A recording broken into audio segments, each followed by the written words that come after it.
Welcome to Masterpiece Minute. This is Anita Feldman, Deputy Director for Curatorial Affairs at the San Diego Museum of Art. Today, I'm discussing a visitor favorite, Georgia O'Keeffe's White Trumpet Flower of 1932.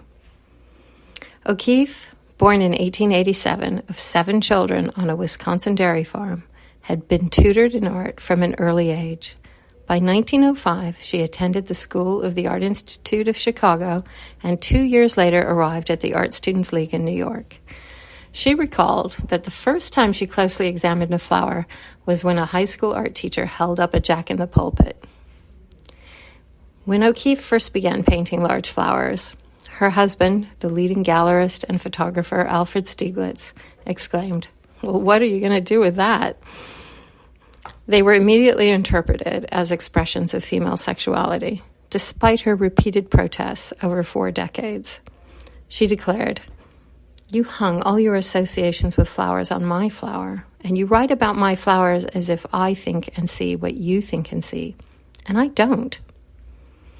O'Keeffe was familiar with photographic compositional devices, such as cropping and enlarging, to draw attention to natural forms.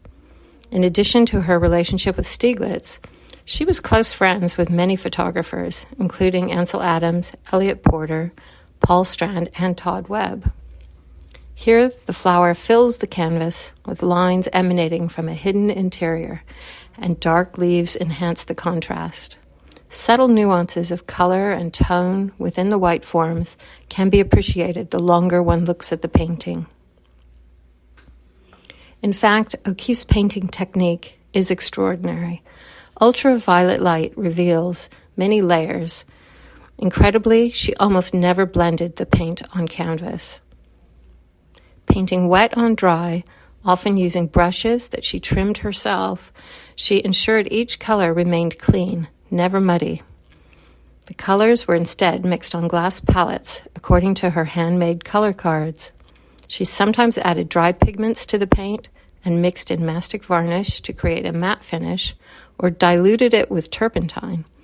She used linseed oil as a leveling media to smooth out the forms and zinc white to increase their translucency. The effect of blended colors was thus achieved without mixing paint on canvas. Really incredible. Thank you for joining us for Masterpiece Minute.